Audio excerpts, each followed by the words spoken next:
thank you all for coming tonight. I'm Gwyneth Mallon. I'm the director of the NYU Center for the Humanities, and I'm very pleased to welcome you all here this evening. I want to thank our staff, Caroline Osi, Denny Valentin, and our student assistants, Soraya Bunker and Janina Soriano, for their help with tonight's event. Tonight we're going to explore Theorizing Sound Writing, a recent edited volume edited by Deborah Kapchan, which focuses on the study of listening, of orality, and how it relates to writing. When we learned about Deborah's new book, we wanted to feature her and her book at an event at our center. Her book, which is on sale tonight out front, you can ask Deborah and the panelists to sign it for you, explores the relationship between sound, theory, language, and inscription. What's funny? The signed copy idea? I was just holding up. Okay, very good. Excellent. Show and tell, very important. The panelists here tonight are all contributors to the volume, and they will help unpack the promise that sound knowledge holds for cultural analysis. These contributors write about sound, but they also make an intervention into the ethics of academic knowledge, showing that listening is the first step in translating sounds into words, but also in compassionate scholarship, which I think is something we all want to aspire to. I'm looking forward to hearing from Deborah and from the panelists tonight. I want to mention that Deborah has been a very active member here of our center with a Team Teaching Award and also with a working research group. I'm going to briefly introduce her and the panelists, and then Deborah's going to moderate this evening. I'm going to turn the evening over to her. I do want to mention that Carol, unfortunately, was unable to join us this evening. And I do want to mention to please join us for the reception following the speaking program. We always have some wine and cheese and continue the conversation next door after the speaking program comes to a close. Now, the bios are rather long, and I didn't feel comfortable shortening them, so you actually have printed versions of them as well. But I'll do a very quick overview just right now. Deborah Kapchan is Associate Professor of Performance Studies at New York University. She's a Guggenheim Fellow, and she's the author of Gender on the Market, Moroccan Women and the Revoicing of Tradition, Traveling Spirits Masters, Moroccan Music and Trance in the Global Marketplace, as well as numerous articles on sound, listening, narrative, and poetics. Tomie Hahn is an artist and ethnomusicologist. She is a performer of shakuhachi, Japanese bamboo flute, Nihon Buo, Japanese traditional dance, and experimental performance. And she has a wide range of research interests, and those are listed in your written materials. Too many to go through right now, but you can speak with her at the reception as well. J. Martin Daughtry at the end here is Associate Professor of Ethnomusicology and Sound Studies at New York University. His work centers on acoustic violence, voice, listening, and the musics of the Russian-speaking world. He's also written quite a bit, and that's in your written materials. And then Alex Waterman is founding member of the Plus Minus Ensemble based in Brussels and London, specializing in avant-garde and experimental music. In New York, he has performed with the Either Or Ensemble. He's worked with many famous musicians, and you'll be able to read about that as well. Without further ado, I'm going to thank you all for coming and turn the evening over to Deborah. Thank you so much, Gwyneth. And it is such a privilege to be here, and thank you very much for facilitating this. Also to Caroline Osi, Danielia Valentin, Uli Bear as well. I also like to thank Asa Berger, who was the former director, who helped us a lot in the working groups and in the teaching fellowship that I had with Martin. The working group was a 2-year wonderful seminar every month that I co-organized with our former colleague Jason Stanek, now at Oxford. And I am just so grateful to have the privilege of working with such amazing people. It's been a long haul. This started in 2008, the idea with a roundtable in Mexico City at the ethnomusicology meetings, and has taken this long to come to fruition. But we're so happy that it's out. I'm going to just say very brief introductory remarks, and then we'll just each go talk a little bit about either what our contributions are in the book or what they have led us to think about. So, a few words on listening. We are always hearing sounds, whether the jackhammers and sirens of a big city or the cicadas and tractors of a countryside. Yet to listen actively requires another kind of attention. This can be inclusive or exclusive, That is, we can attend to all the sounds that are present in our environment without hierarchy in a kind of meditative listening. We can listen selectively, focusing on the sound of a clarinet in an orchestra, for example, or turning our attention to the timbre of one child's voice among others in a city playground. An analyst, as in psychoanalyst, not only listens to the analysand, but to her own thoughts while listening. That's a kind of meta-listening of sorts. While listening is often assumed to be a passive process or activity, in fact, it is an active endeavor, as essential in linguistic and cultural translation as it is in musical and ritual initiation. So what I call in the book listening acts do things in the world. How does attention to listening deepen our understanding of modes of knowledge transmission in the humanities? This is a very pressing question for me. How might we best prepare our students to represent the radical changes of our world in public and critical genres? And what does attention to listening, deep listening to our sonic environment, have to teach us about such inscriptive practices? Attending to auditory practices writ large, the authors in Theorizing Sound Writing pose new questions about how we know, learn, and represent knowledge and experience in the academy. In this book, we proceed from the assumption that attention to sound knowledge, by which I mean the transmission of affect effected by listening, and sound writing that is sensitive to the sonic environment and to the sound of words. Sound writing and sound listening, sound knowledge and sound writing have as much to contribute to a dialogue about the role of the public intellectual at this juncture of civic history. So there are many ways to listen. Indeed, how we listen changes not only the perception of the listener, but what might be called the social field of listening, that is, the aesthetic structure that constitutes a shared somatic environment or habitus. Just as one person looking up at the sky, we've all seen this in Washington Square Park, will cause everybody else to direct their gaze upward, one deep listener in a room will first change the vibrations of her own body and then affect the somatic attention of other bodies, sentient and non. Listening is an active conduit for the social transmission and transformation of affect. The essays in this book ask readers to listen to police brutality, to protest, to auditors listening, to Islam, to the Orishas. We add in the book to the growing vocabulary for ways of listening, palimpsestic listening, which Martin will talk about, which he defines as listening through the scrim of sound and history, listening as witness, tactical listening, and we understand listening itself as a material process translating world to world. It's a kind of transduction. I've been so fortunate, as I mentioned, to work with such talented and dedicated scholar artists in this project. Alex Waterman, Tomie Hahn, and Martin Daughtry are here, and we have several others in the book. And they will address their contributions. And then I'll come back and give a short taste of my own contribution to the book, and then we'll open the floor and listen to you. So, Martin, please.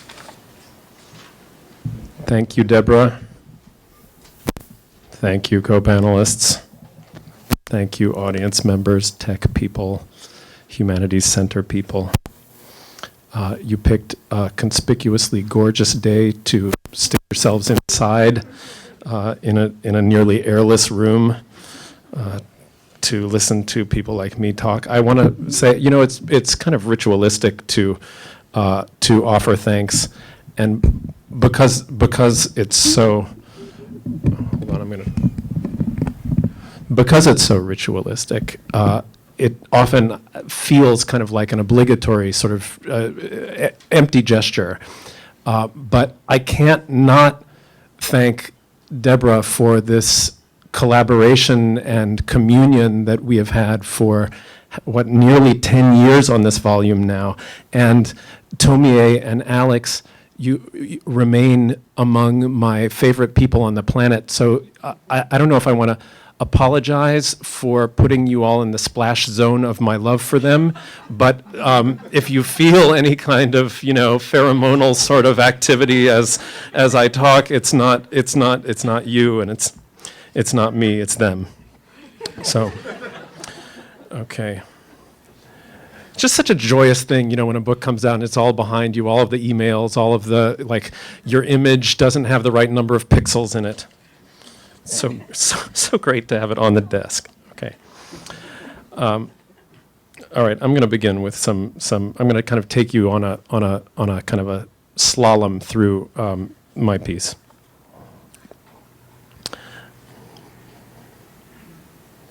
Oh, good. We just had we just had a professional development workshop in my department on conference papers, and we talked about the kind of ubiquity of failure. Let's see if this works. And how you have to keep your cool. You have to keep your cool when these things happen. Okay. So I'm going to present you with sort of a sonorous object in the form of a Russian poem that I'm going to have a translation of here. So I ask you to kind of listen to my sounds and then listen to your own, in voicing the translation. А так как мне бумаги не хватило, я на твоем пишу черновике. И вот чужое слово проступает, и как снежинка на моей руке доверчиво и без упрека тает. И темные ресницы антиноя вдруг поднялись, и там зеленый дым, и ветерком повеяло родным. Не море ли? Нет, это только хвоя могильная, и в накипании пен все ближе, ближе, марш фунебре, Chopin.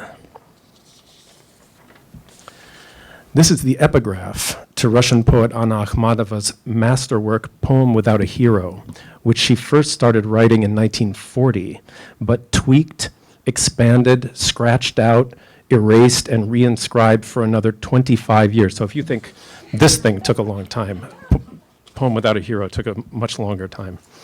Here she is addressing the poem's dedicatee, her friend and fellow poet Osip Mandelstam, explaining to him that her poem was originally written as a kind of a palimpsest or multi-layered document. She's addressing Osip Mandelstam, explaining to him that her poem was originally written as a kind of a palimpsest or multi-layered document on top of one of his drafts. So you have to imagine 1940 Soviet Union paper along with everything else is scarce.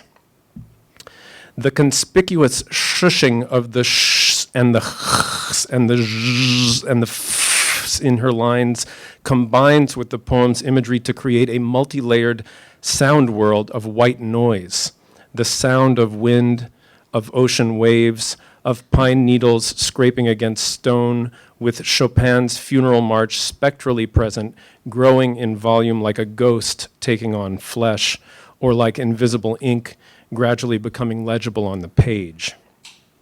This poem happened to be on my desk in 2008 when I received the invitation from this woman to contribute to a conference panel on, as she explained it to me, writing about sound. What a great phrase, right? What a great invitation. I decided to take Akhmatova's attention to her own layers of inscription and erasure as my cue and write a piece about palimpsests and about how they might be kind of wired for sound, how they might be tweaked into a sound-saturated metaphor. You may know that the original palimpsests were previously inscribed sheets of vellum or other type of parchment that were reinscribed after the original writing had been erased. In the early medieval period, the original text was washed away with a mixture of milk and oat bran or scraped clean by medieval scribes using pumice dust and a cute little knife.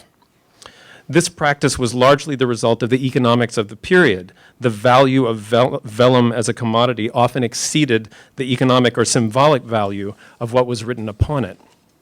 Kind of like, Soviet Union 1940. With a large manuscript such as the Bible requiring the skins of how many sheep? 250 sheep, it is not at all surprising that trade in used pages was brisk throughout the literate world in the centuries preceding the industrial production of paper. At the same time, some have suggested that another motive may have been directed by the desire of church officials to convert pagan Greek script by overlaying it with the Word of God. So in the textual palimpsest, in the original palimpsest, we have the presence of multiple layers and of attempts to erase and reinscribe them, attempts that are always only partially successful. Over the centuries, as the result of oxidation and other natural processes, the original texts often began to reappear beneath the newer writing.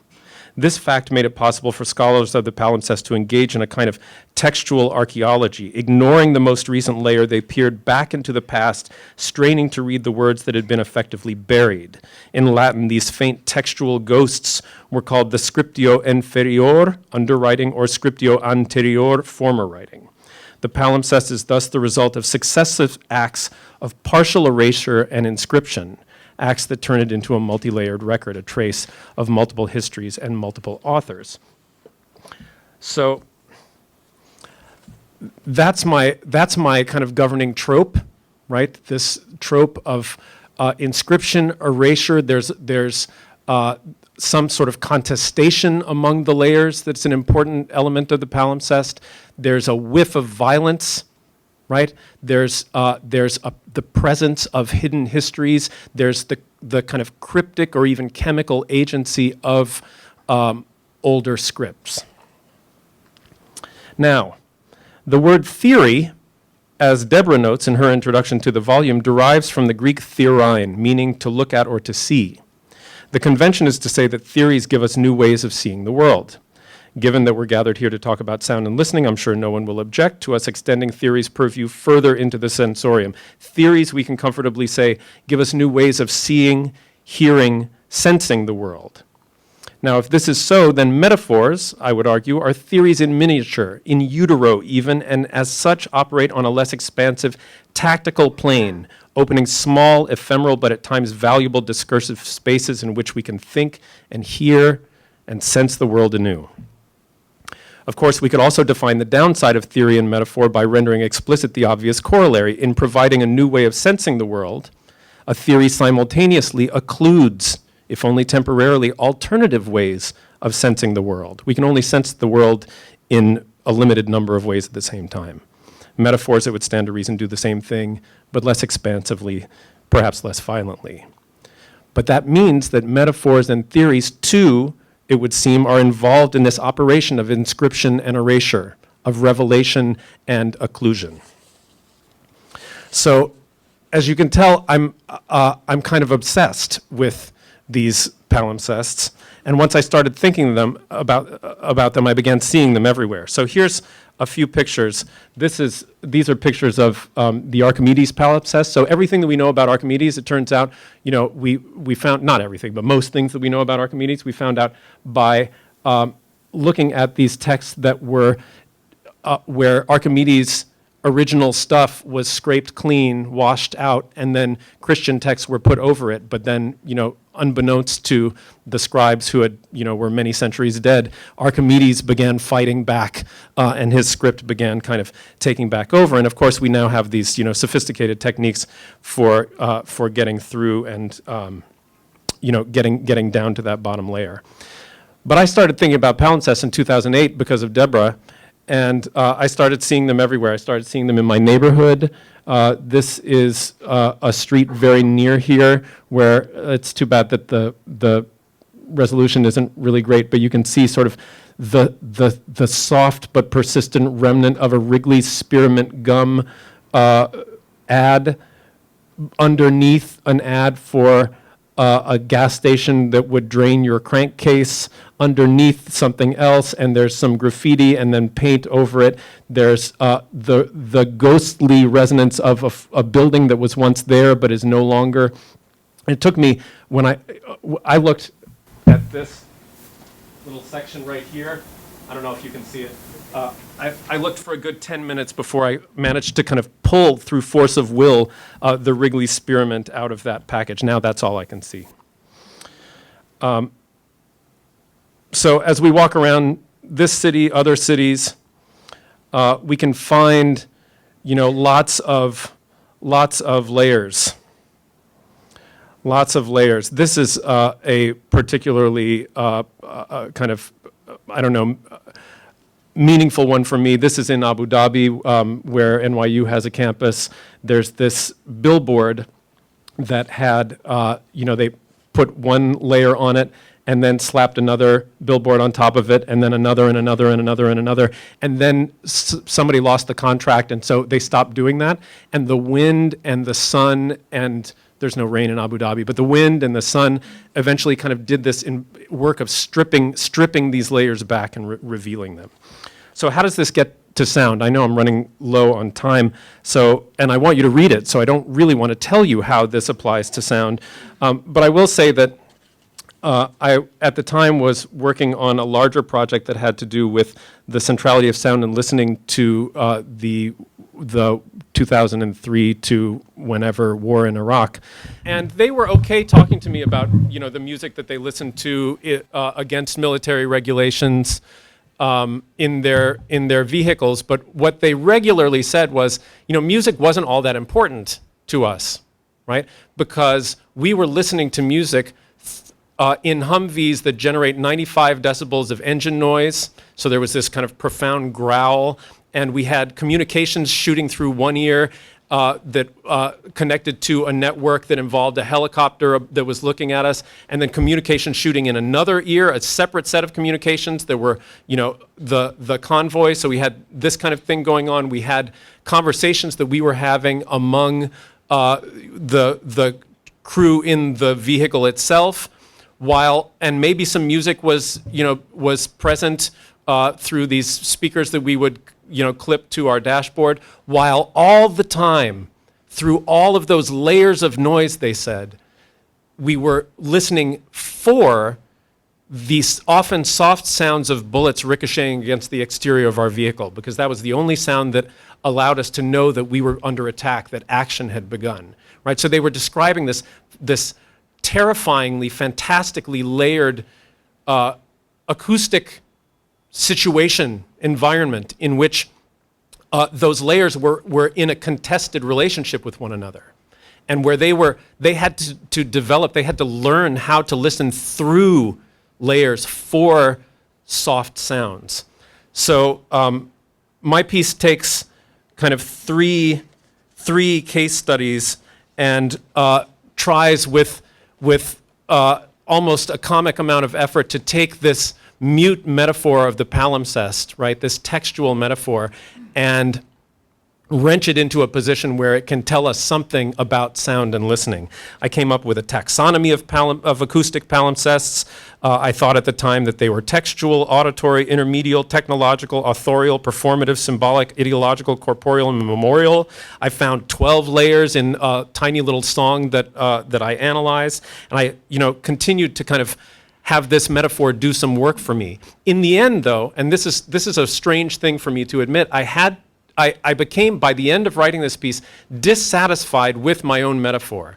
I saw its failings more than I saw its affordances.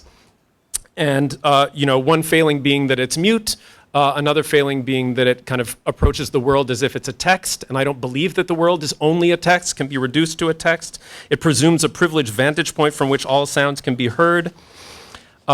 So I began to feel really funny that I was on my way to finishing this piece on palimpsest, and I no longer believed in the metaphor.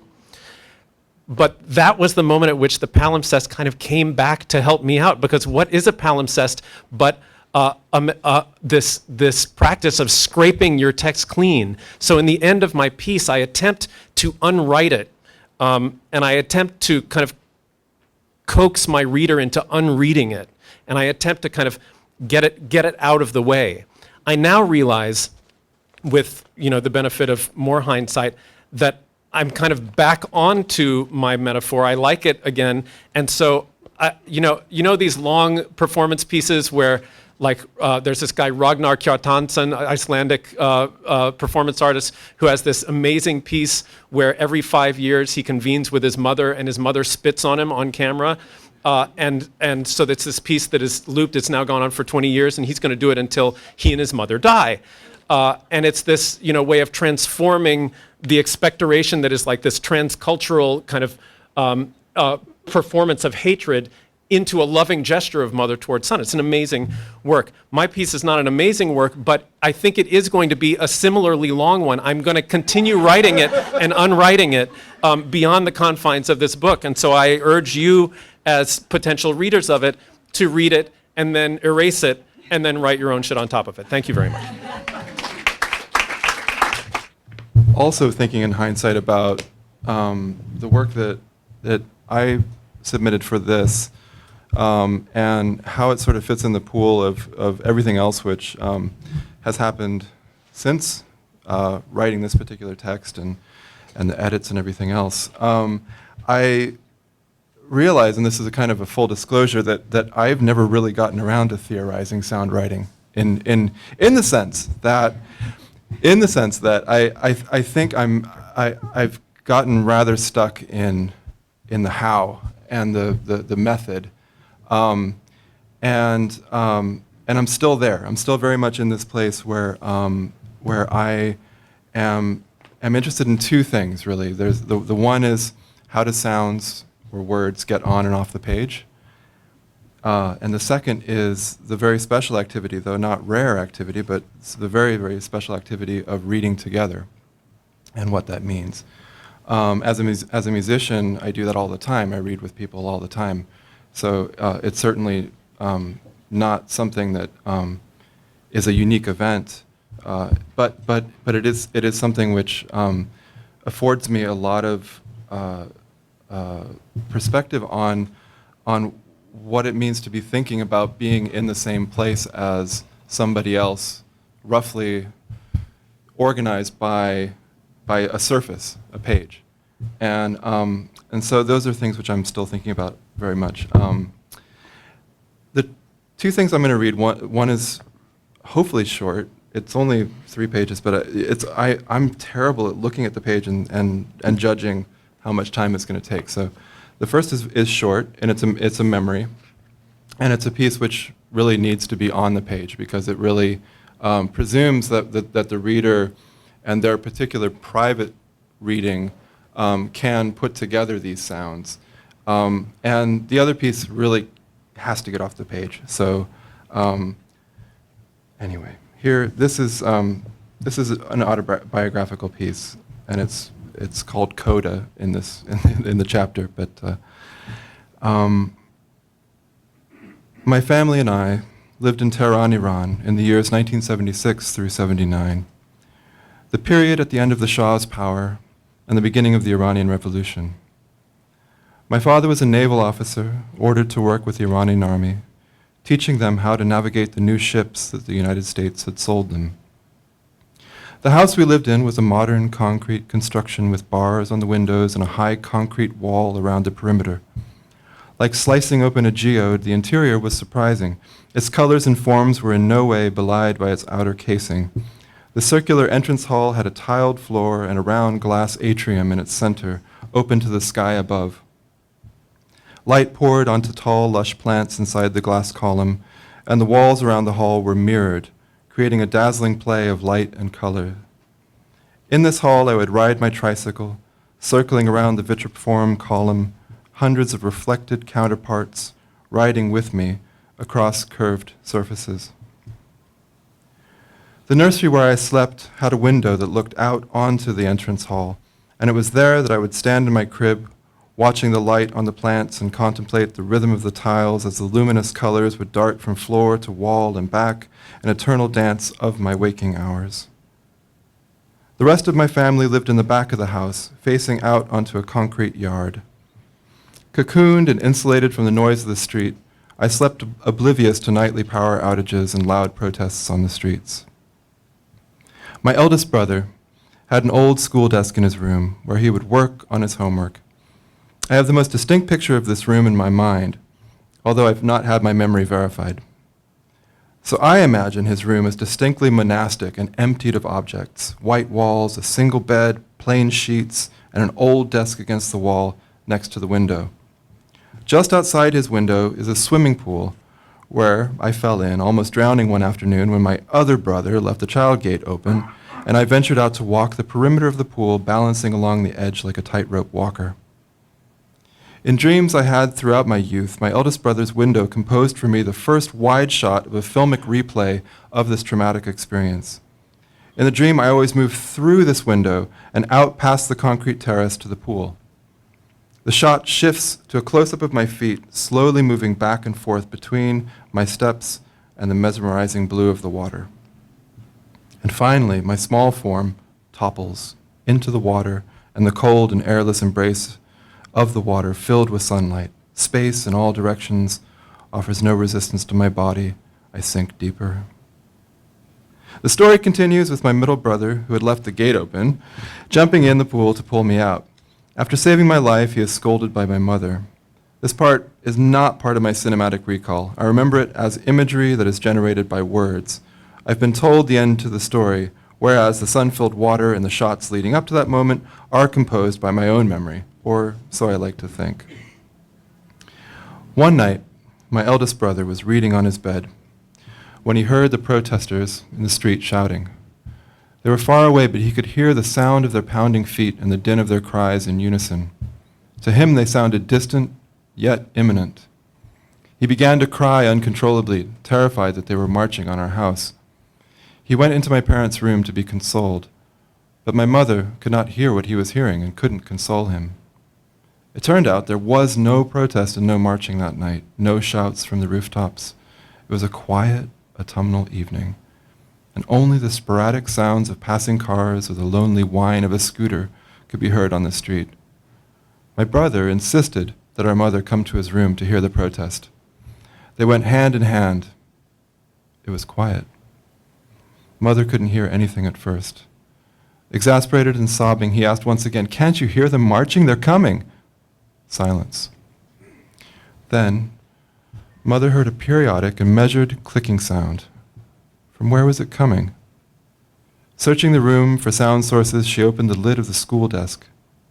Inside were hundreds of tiny ants, marching in single file.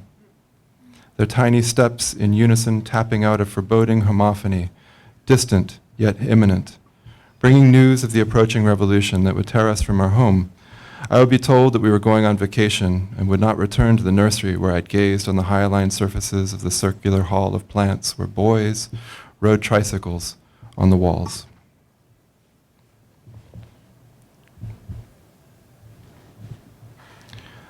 This is a song by Robert Ashley. This is from his opera called Dust. And I'll just set the stage.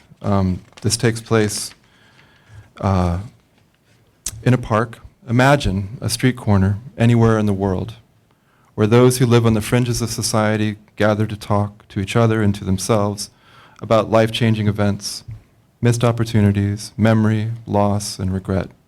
5 street people recount the memories and experiences of one of their group, a man who has lost his legs in some unnamed war. As part of the experience of losing his legs, he began a conversation with God under the influence of the morphine he was given to ease his pain. Now he wishes that the conversation, which was interrupted when the morphine wore off, could be continued, so that he could get the secret word that would stop all wars and suffering.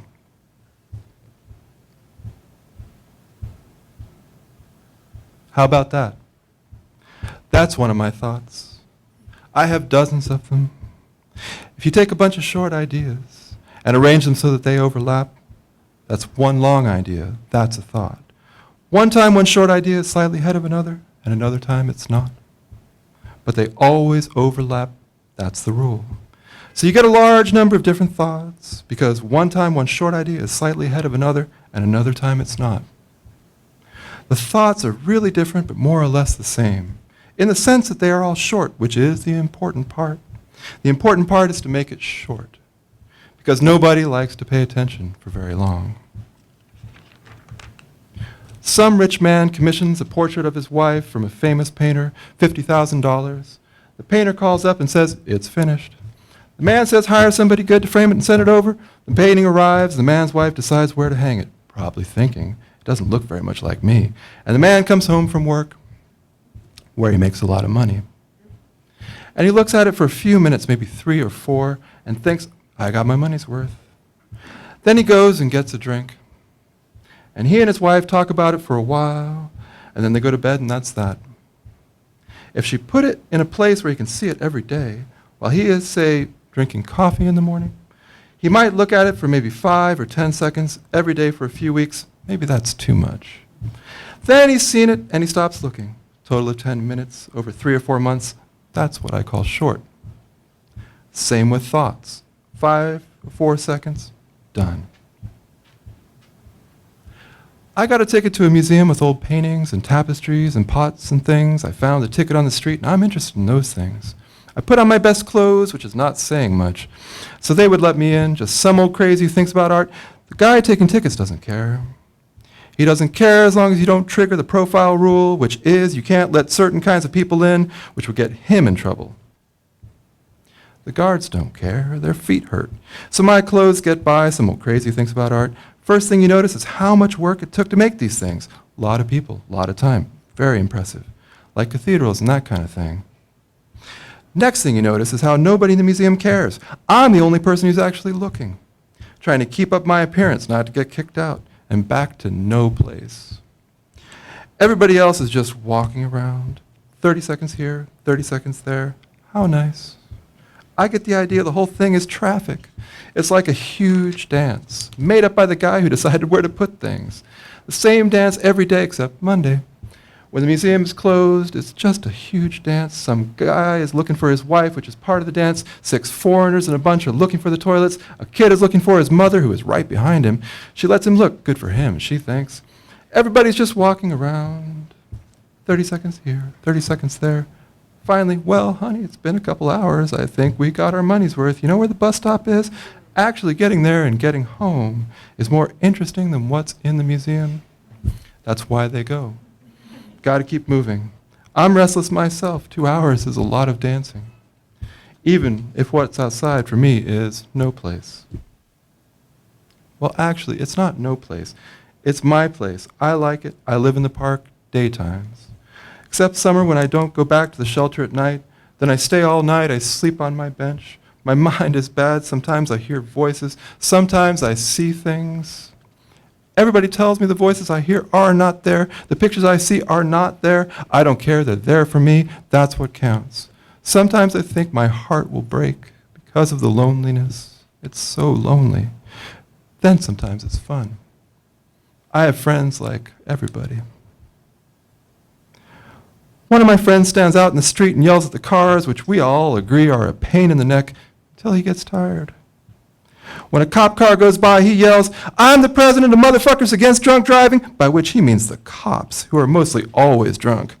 Then he goes back to sleep on his bench. He wears green pants, which I saw him get out of the trash basket about 3 years ago. You don't want to touch those green pants, because those are his green pants. He likes those green pants. Those are his green pants because they fit. He always wears a t-shirt which says the Pope's World Tour, and he wears a sweater which he says his mother knitted for him. It's not knitted, and he never had a mother, but I will never call him on that. When he goes back to his bench, he pulls the sweater up over his head, and he sings for a while before he goes to sleep. Everybody has their bench. There's enough for everybody. How's that possible? The park is a triangle. It's maybe 120 feet on the long side, 100 feet on one side, and 60 feet on the other. Maybe it's bigger. I can't do the arithmetic. There are 10 benches. In the summer, sometimes we have a full house, but generally there are just the 6 of us, me and my 5 friends. Another friend yells all the time at nobody in particular. We call her Lucille.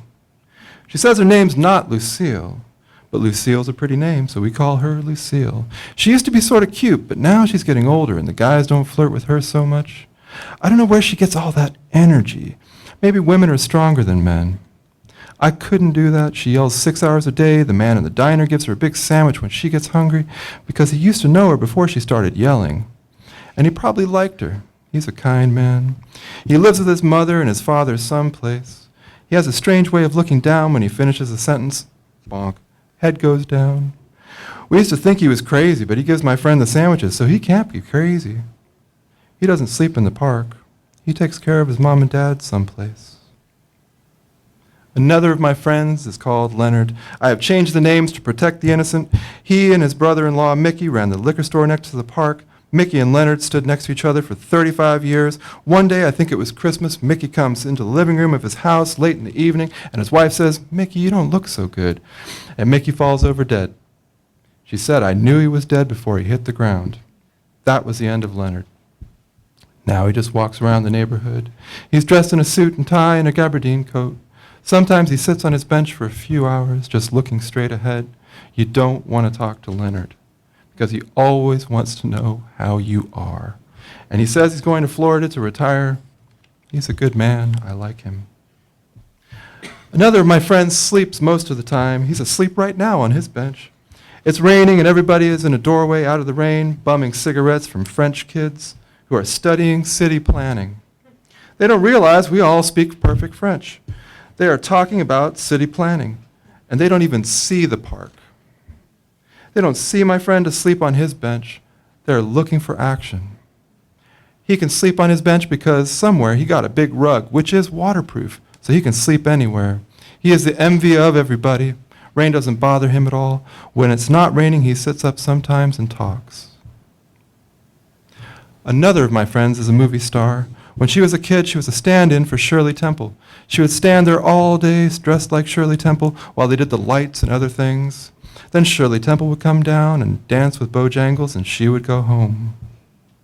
She says that in some movies you can see her, but not her face, because when Shirley Temple was tired and they had to get the shot, they just took a movie of her. It's hard to see the Shirley Temple in her now. She's somewhat older. I suppose Shirley Temple is somewhat older now, too, so probably you can't see the Shirley Temple in Shirley Temple, but who cares? A movie star is a movie star. I like her because she talks so cautiously. Every word is separated from the other by a pause. She dresses conservatively. She definitely stays out of the rain. I think California spoiled her. My other friend is a man who lost a couple of legs in some war. He actually doesn't sit in the park, because when he got into singing a lot when he first came, sometimes the wheelchair would slip out from under him, and we would have to put him back in, which was hard because we are not so young and strong anymore, except for the man who yells at cars, and sometimes it would take a long time to get him back in the wheelchair, which interrupted his singing. And we all liked his singing. So we got him to sit with the back of the wheelchair up against the building across the street from the park. He could lock the brakes with the wheelchair up against the building and never fall, no matter how big the singing got. I have to say this, which is not normal, but we don't have to be close to each other in feet or inches in order to have the fun of being together. Something happened. And we don't have to be as close to each other as ordinary. The benches are more or less a long way from each other, but I can hear everybody. I mean my friends, just like they're right next to me. It's sort of strange. I never would have thought it was possible before I came here. I can't hear a lot of things in the other world. Maybe I don't want to hear them. And probably I couldn't hear them if I wanted to. Too far away, too soft, too many other things going on. But among the friends, it's always like we're right next to each other all the time. I can hear everything. I can hear them singing. I can hear them telling their stories to get the stories right. You have to tell a story many times to get it right. At first, the parts don't go together right. Story doesn't make sense. It's supposed to say what a story is supposed to say, so you have to keep practicing on it. You have to get it right so that it says what you know it says, but it doesn't say yet. Keep practicing. Move this part, move that part. Take out this part, take out that part. Remember something that wasn't there when you started. Add a little something here and there, maybe not even true, to give it a little local color, so that you can remember it. Then the story becomes a kind of friend. To make you feel good about yourself, which is the main thing, to keep away the hurt, to keep away feeling bad, which is hard. I know it's hard among us, my friends and me, because we all hurt so much. Not just in the head and the sounds and the pictures, but in the heart. Like things lost that will never come back. The irreversibilities, if you know what I mean. The irreversibilities become quite heavy, and you can spoil your day-to-dayness. I suppose it's true for everybody. Why not? What could be different? The man who commissioned the painting of his wife has irreversibilities, lots of them probably. His wife has irreversibilities. That's why the painting doesn't look like her, because something changed since the painting took since the painter took the photograph to make the painting from, something happened. Click. What's that? Then things keep happening, and the irreversibilities keep piling up, and by the time the painting comes, it's not even you. The painting itself is full of irreversibilities of whatever. But what the heck? At least you don't have to look at it for long. 10 minutes over 4 or 5 years, that's where I got the idea of shortness. The ideas have to be so short that the irreversibilities don't matter. Sorry, I got off the subject. I was thinking about my friends and how much I love them and the sounds, the yelling and the singing and the stories, how you tell the stories, sometimes almost a whisper, sometimes louder until you get it right. Then the story is the kind of friend to make you feel good about yourself, which is the main thing, to keep away the hurt of the irreversibilities. Now, most of my friends could fix it up, you think. The man who yells at cars could go to law school. No more park, no more bench, no more green pants and the Pope's World Tour t-shirt, double-breasted. Yell at the jury. I'm the president of Motherfuckers Against Drunk Driving, by which he means the police. Win a lot of cases, defend the people against the state, house in the suburbs, wife and kids, little league games, yell at the umpire, win the case. President of Motherfuckers Against Drunk Driving, by which he means the police, wins again. Green pants and co. Leonard could retire to Florida. My friend with the rug could sell rugs. All irreversibilities which could be reversed, we think, wrongly, I might add. But the friend who lost a couple of legs in some war has definite irreversibilities. We don't grow back legs. So he's a kind of hero in the park. His irreversibilities are real. He doesn't have to feel like it could be changed with a little exercise of the will. He doesn't have to think of himself as a fuck-up. He doesn't have legs. When he sings, I'm only half a man, he's telling the truth, such as it is from our point of view. Also, he happens to be a good singer. So we are going to sing a few of his songs perfectly. Now, this will be kind of confusing, unless you live in the park. There are the memories, I don't know what else to call them, from the time before the legs thing. From the time before the bullets were flying all around and all the noise and screaming, and you look down and there is nothing there, and the pizza delivery boy comes crawling out with the morphine peanuts, bite off the end and jam it into him and squeeze. Hope the man gets through it, so we can send him home without legs. From before that time, there are the memories, which my friends and I will sing for you. Some days are better than others, day by day. One day this one makes you cry. Next day, something in another becomes clear, and you are relieved of the loneliness and the voices, and the pictures, and the I could have been, and the yelling. Next day another, memories.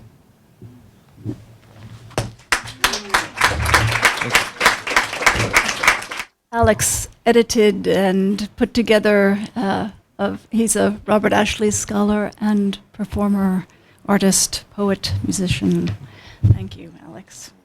And now Tomie Hahn, who is also a performance artist, scholar, sound artist, ethnomusicologist.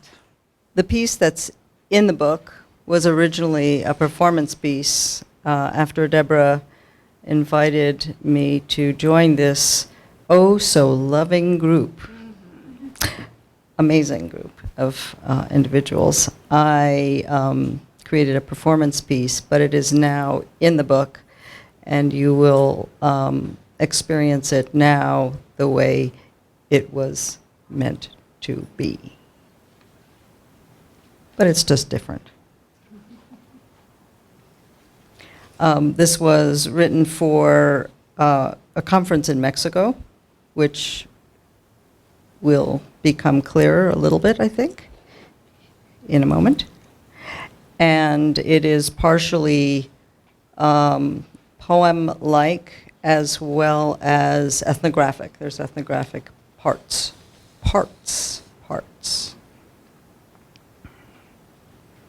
So profound is sound.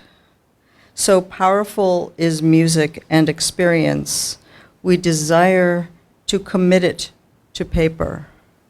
Like a great blue heron facing you in stillness, the lush expanse of experience appears narrowed, flattened in text, virtually disappearing into typographic symbols. But when she flies, how extraordinary.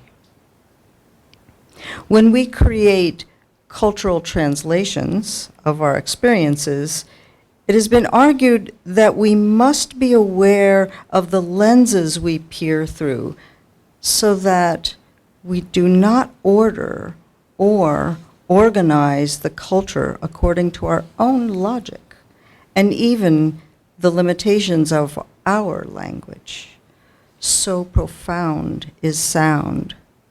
So powerful is music and experience. We desire to commit it to paper, to text. A veritable natural history museum of experience. We continue to transmit textual supremacy as a means of measuring academic merit. Tan profundo es el sonido, tan potente es la música y la experiencia. Queremos cometer a papel. When we write, sound, the object that emerges potentially enhances, pales, perverts, sways, betrays. Words of caution. Objectified in text, a sound or movement departs from the body and enables a transmission that demands interpretation, interrogation, and reconstitution. And for some, text as portable object is perceived as a threat to the life of the ephemeral practice. What of the mystery of presence, the ordinary, the extraordinary in flight?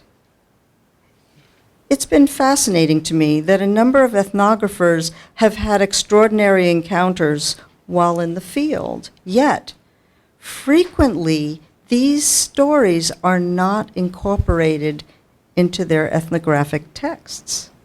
Often they are even discouraged from disclosing these experiences because of the stigma the extraordinary bears and the repercussions that may even follow, particularly in academic circles. So I've been collecting these stories, keeping their identities anonymous. So sit back and let me tell you a story.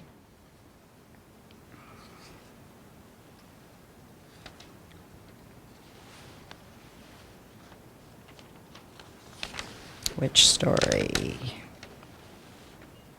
I had been working on the topic of my master's thesis on language and music for several years when my primary teacher developed emphysema.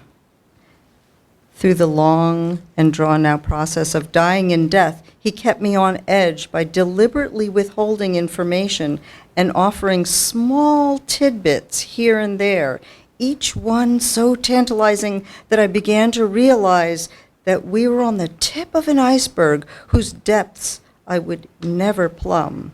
I knew that it was that with his passing, an entire lifetime of knowledge would evaporate, and that I was the last chance he had to make his knowledge public.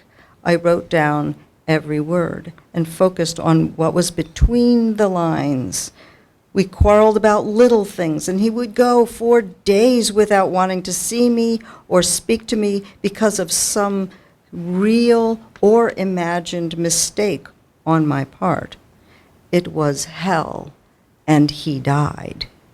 The last time I saw him, he told me to take up his teachings so that his work wouldn't go to the grave with him. Well, I promised him that I would follow his wishes, feeling simultaneously blessed and cursed. After a few months, I began the process of working on the writing aspect of my thesis. Things started to pick up for me, and the analysis of the songs came together smoothly. One night, he appeared in a dream. In shock, I said, "But you're not supposed to be here. You're supposed to be dead." He said, "Now don't start that." Then he said that I'd completely botched my analysis earlier that day. He gave me some tips on what I should have said, then ordered me to wake up and write it all down. I changed my analysis according to what he dictated to me. About a week later, he showed up again in another dream, completely out of the blue, and asked for changes in a couple more passages. He also gave me some new examples from songs I hadn't studied yet. This process continued for a total of 6 visits, at which time the thesis was relatively complete. Through the process of editing, revision, and final acceptance, my dreams were empty of his visits. Of course, I was hoping for an eventual "Congratulations, now it's correct" from him, but he would never have said that in real life either. Note the multiple layers of textual vigilance residing here. The unpublished, untold story. The teacher, quote, deliberately withholding information, yet later in life and in dream concerned about the correct documentation of the music. The legacy, the tradition. I imagine most of you have had teachers who wonder what we are writing about, our transformation of experience to object, yes? Recently, while studying Mikkyo, esoteric Buddhist mudra and mantra, I learned that there are mistakes deliberately inserted in the ancient text as a safeguard. How delightful. This firewall reveals how potent these sounds and movement experiences can be. Some view the mistakes as an authoritative control over transmission. Yes, and for good reason. What a predicament. While this practice illuminates the nature of embodying these sounds and gestures through ritual, the transmission through my own written words and practice is out of bounds. The monk smiles. He smiles broadly at me, knowing we'll be working through this dilemma. I comprehend my mission when reading Walter Ong's inspiring words. Writing is a technology that restructures thought, and I take to heart the passages from ethnographers' writings concerning their own struggles with text. Talal Asad reminds us.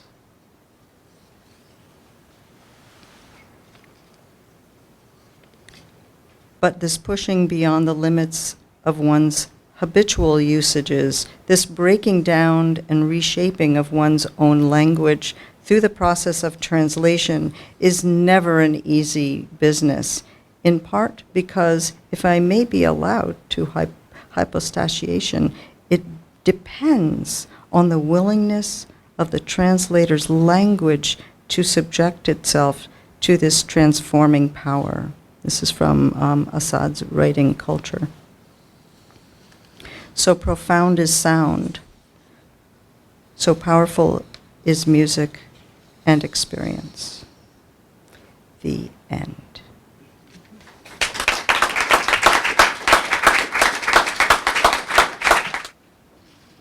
If I come back as an academic in my next life, as a second-generation academic instead of a first-generation academic, I hope I'll be funny.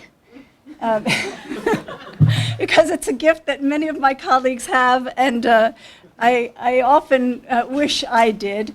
This is a kind of serious topic that I'm going to present, so I give you that trigger warning. For those of you who know me, you know that I've been working between Morocco and France since I was a wee little girl. Before I was even an academic, I was going between these two countries. It's been a love affair all of my life, and these are my two second and third homes, and maybe they're my first and second homes, and this is my third. But Of course, there's a lot of tension right now between Morocco and France and Algerian and North Africans in France. We're living in a moment which is fraught with misunderstanding. So my questions are, how does listening ameliorate those circumstances? And it seems that it has a lot to offer. So I'd like you to listen at first to about a minute and 15 seconds of this.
I'm sorry.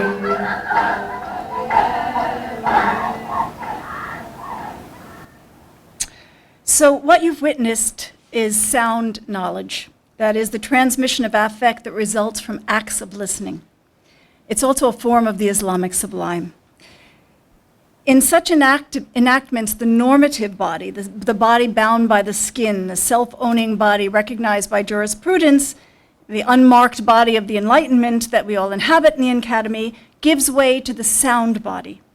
The sound body is a resonant body. It's a porous body that transforms according to the vibrations of its environment, and that correspondingly transforms that environment. It's a body whose flesh extends into the flesh of the world, to use Merleau-Ponty's metaphor. I am going to read just the first 2 pages. Listening to sounds like these is not easy. And yet I suggest that such lingering in the space of discomfort is a method, and there's a lot about method in this book, and its inseparability from theory. So lingering in the space of discomfort is a method that, if practiced and even taught to students, allows us to inhabit what is in between categories and comfort long enough to understand difference, not just intellectually, which is where most of us live if we're in the academy, but experientially. Listening unmoors us from our subject position just long enough to cognize difference. So now I'll get off and hopefully, let me look at the time. I have the time in front of me. So I've been working between Morocco and France. I've been working with Sufism and Sufis as it's gone. I provocatively call this Greater Andalusia. You know, most of my life since 1982 I've been going to Morocco. There are Sufis in Spain, actually, especially in Andalusia, but I work in southern France and in Paris. I track Sufi order, which is very powerful, up, and it goes north, it goes to Belgium, goes to the United States, goes to Canada, and the sheikh recently just died, Allah yarhamu.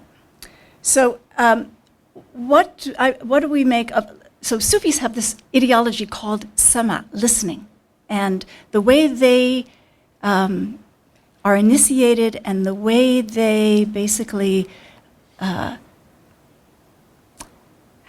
commune with divinity is through the ear, through sound, and through listening to sound.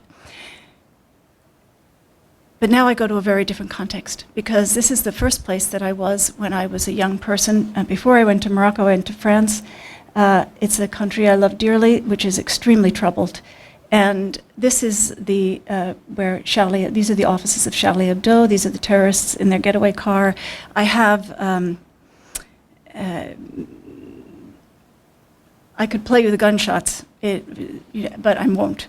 On the other hand, I will play you this.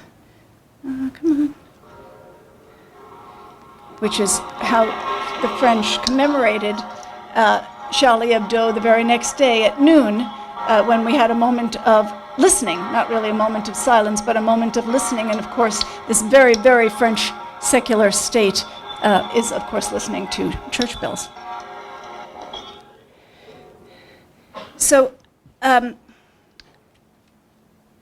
do we respond to such terrorism? These are we're confronted with it all the time. How do the French respond? Well, I did a lot of ethnography post Charlie Hebdo. I'm not going to give you any of the discourses and interviews I did, but just some of the images to get you the point. So here's the French flag, Je suis Charlie, liberty leading the people, the very famous Delacroix painting that commemorates the French Revolution. But here she has a Charlie Hebdo t-shirt on. This is the kind of specular regime of modernity. We have the eyes of Cabot, who was one of the murdered cartoonists. And I love this one. It's so French Enlightenment. It says, even though I'm not manipulable, you can't manipulate me, even though I support the victims, the families of the victims of Charlie Hebdo, nonetheless, emotion will not affect my capacity for reflection. And here, of course, is a parody of the offending cartoon, which was originally of the prophet, who's saying it's hard to be loved by idiots or assholes. Con can be very vulgar. And here are the two cartoonists that were murdered, and this came out of Charlie Hebdo, of course, the week after they were murdered.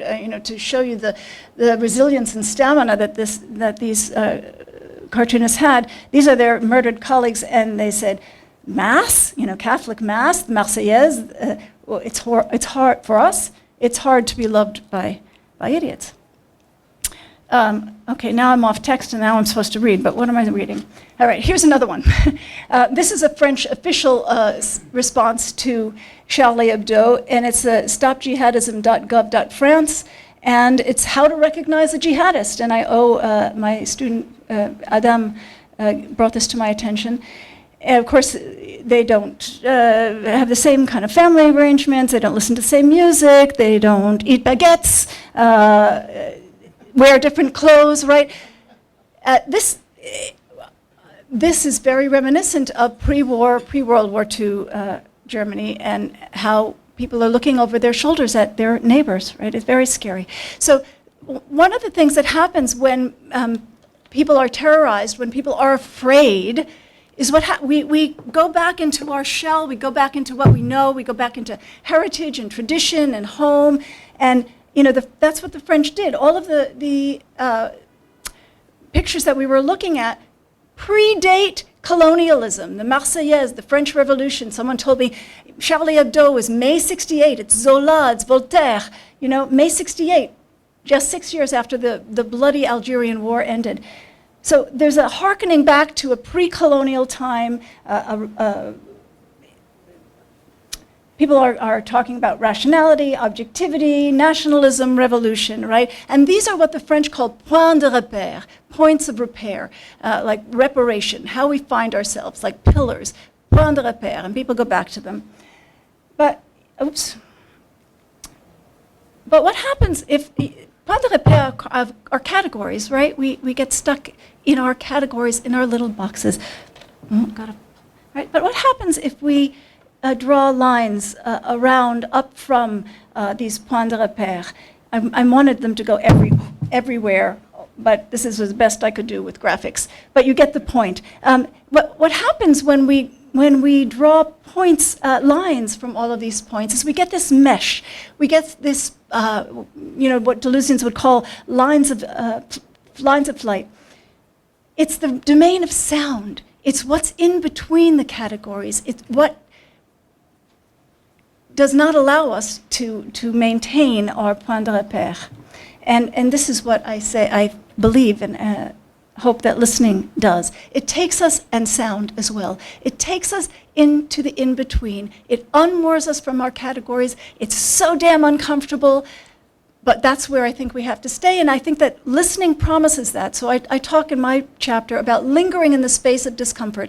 If we're not willing to get out of our comfort zone and hang with things that are uncomfortable, perhaps like those sounds that we heard in the very beginning, then all we do is go back to the default, and the default is our little bubbles of where we don't understand difference whatsoever. So listening for me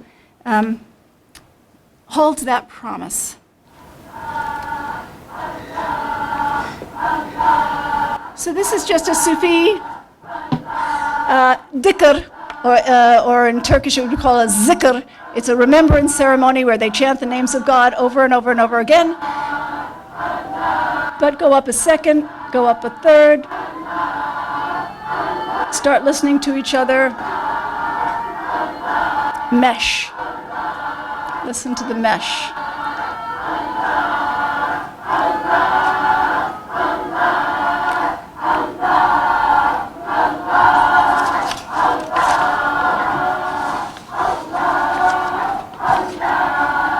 All right, I hope you get the point.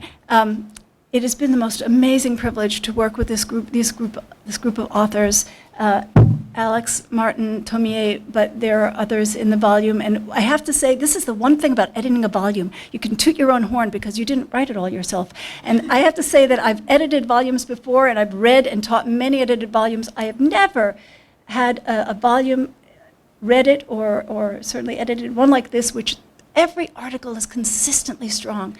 This is a volume that I hope will be taught in classes. But I leave you with one non-French, non-Sufi bit of wisdom. And it's this. It's Ralph Waldo Emerson, an American transcendentalist. And he says, people wish to be settled, but only insofar as they are unsettled is there any hope for them. So thank you. And I open the floor if you would like to comment or ask questions, share a listening experience.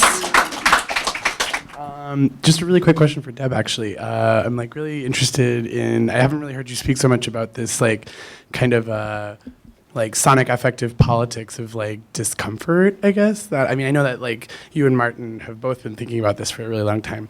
But I'm curious as to, especially if you're ending with this like methodological kind of Emerson thing, why you may have skipped the gunshots. Skipped what? Why you skipped us listening to the gunshots. You're right. It's because I've done this before and people freak out. Well, yeah, but I was hoping that the strange making of Sufi sounds would do it. But you're right. I shoulda, woulda, coulda done that, and it's on my iPad. So yeah, I'm just thinking, especially because we heard a lot about the sounds of gunshots and bullets throughout the rest of the presentation. So I just thought, I don't know, I'm not asking you to play it again. Yeah. Especially not, and it's also not because I mixed that on your computer, the sounds of those guys. But Oh, that's right. I did. Thank you so much. But yeah, that was all. Nick has been a continual inspiration for all of our thinking. Certainly, he was in Martin and my own class. You weren't in Martin's class? You were in mine? Anyway. Okay, it was the year before. Anyway, Nick's been a big contributor to our thought. I have been so moved by Deborah's theorizations of listening, and the notion of lingering in a space of discomfort has been easily the most generative kind of series of words that I have encountered in the last several years. So kind of within that context, I think the question, a good political question is, has to do with how productive discomfort can be and what the kind of potential costs of that discomfort are. I never play the sounds of gunshots, but for a different reason than Deborah right now articulated. I went to Iraq and recorded a bunch of weapon sounds and have them on my laptop, but I think how to phrase this.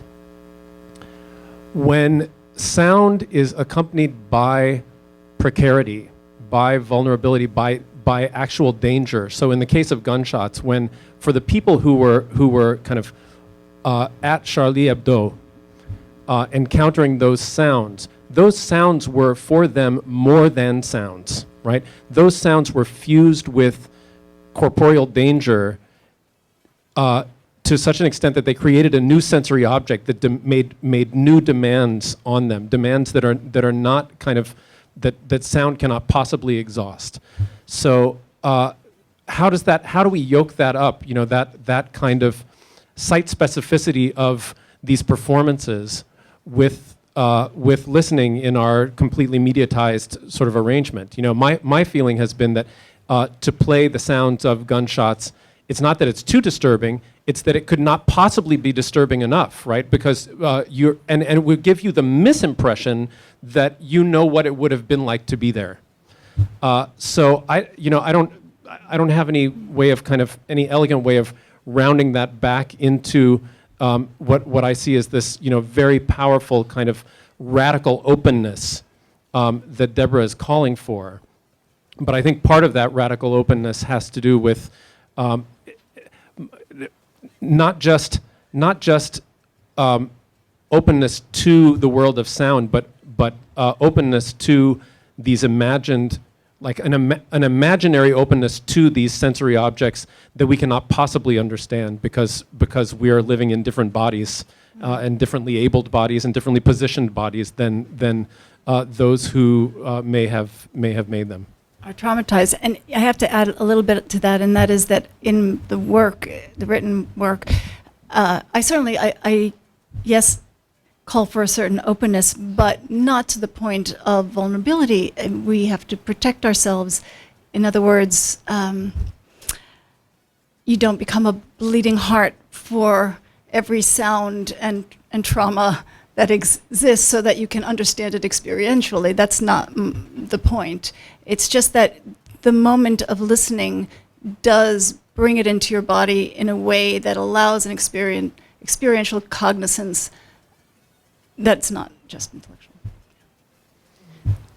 And if it's not clear, I think every author in this volume is drawing a big line between hearing as a physiological capacity and listening as some sort of intentional or quasi-intentional or act. And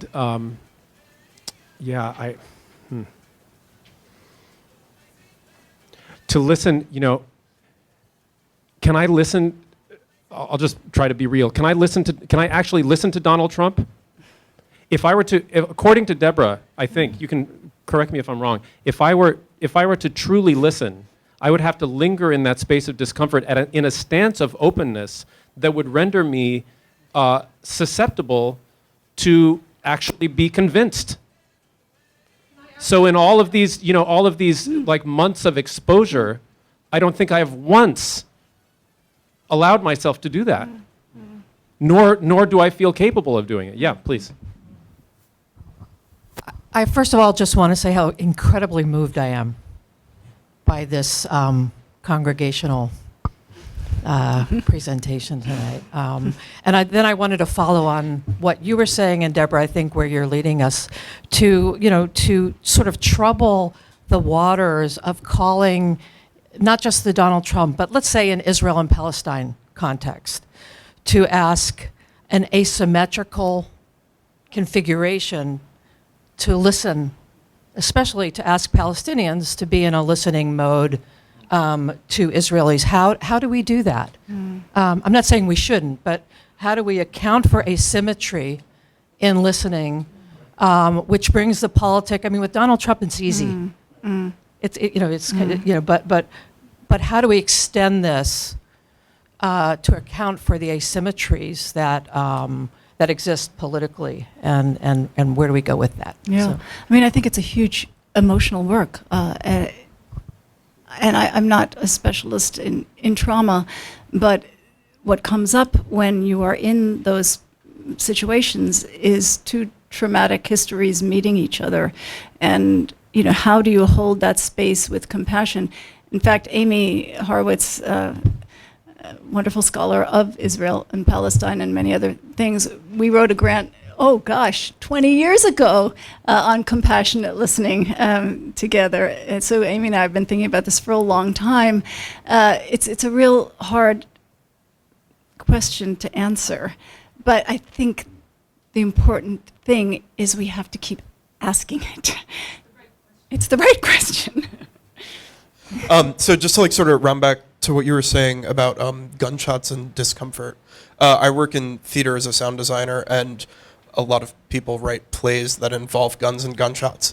And one of the things that I've found is to get the emotional impact that a lot of times the playwright and the director and the team are looking for with a gunshot on stage. You can't just play the sound of a gunshot, as I'm sure you mentioned that you'd gone out and heard real gunfire and recorded it.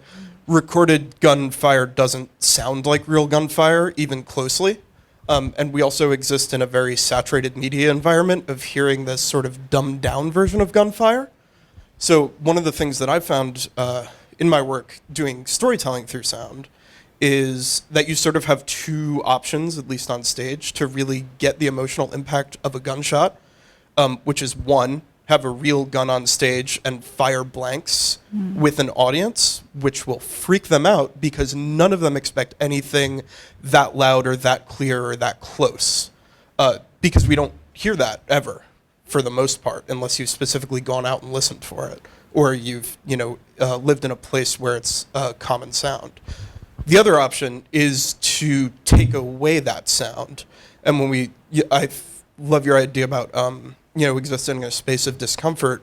One of the tools that I use a lot as a sound designer is the manipulation of the sound that you expect, or the taking away of the sound that you expect. So, being on stage, to see someone fire a gun and get to that moment, and then instead of hearing the gunshot, hearing nothing or hearing something else or having a blackout, that actually ends up being, I find, a greater emotional impact than trying to recreate a sound in a way that isn't necessarily accurate. Yeah, thank you. It's not, though, really, the goal is not necessarily an emotional impact, right? That may be one goal, and certainly in the theater that's a goal.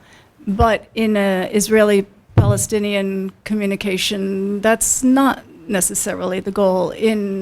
Between French and North Africans, and that the French will, put 10% of their population into the category of terrorists. Not everybody, of course, but the elections right now are so tense and crazy.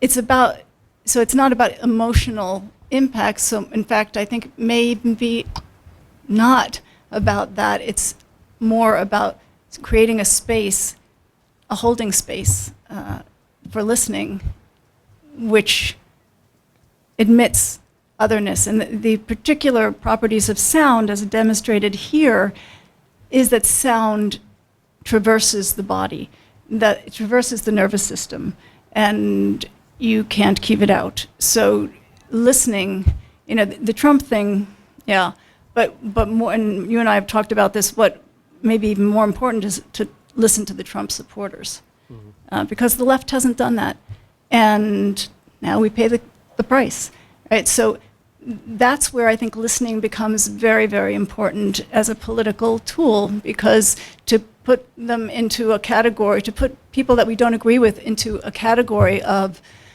racist, stupid, this, that, whatever monikers we use, closes down conversation in a way that will come and ricochet and bite us in the ass later. I also want to say, I know we're running out of time, and that we've probably run out of time, and there is this a reception very gracefully provided by the Humanities Initiative. But I also want to say that one of the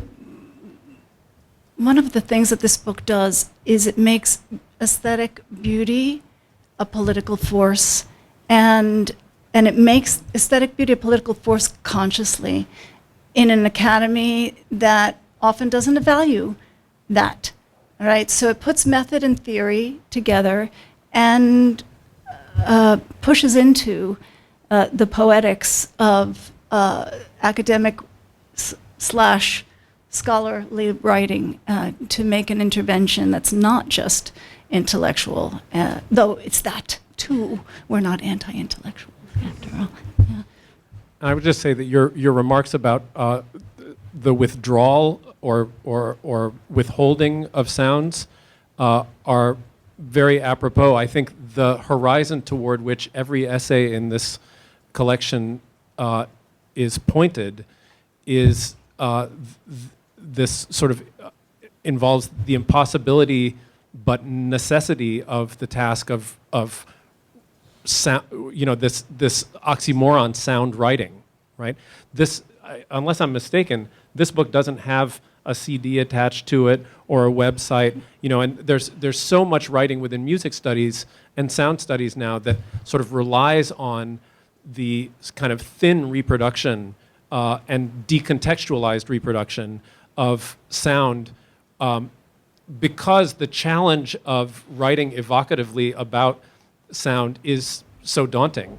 And so this book, imperfect as it is, it consists of authors who agreed to kind of take up that challenge and try and kind of, on the page, create the kind of immediacy that that you might not get in a recording, but that you might, to get closer to the immediacy that you would have in the room with Deborah's Sufi communities, in the room of Alex's, the world of Alex's musical texts, all of them. That I think perfectly encapsulates what we were trying to do. Thank you, Gwyneth Mallon, for facilitating this, and for the whole Humanities crew. Thank you so much for coming and celebrating with us, and let's lift a glass.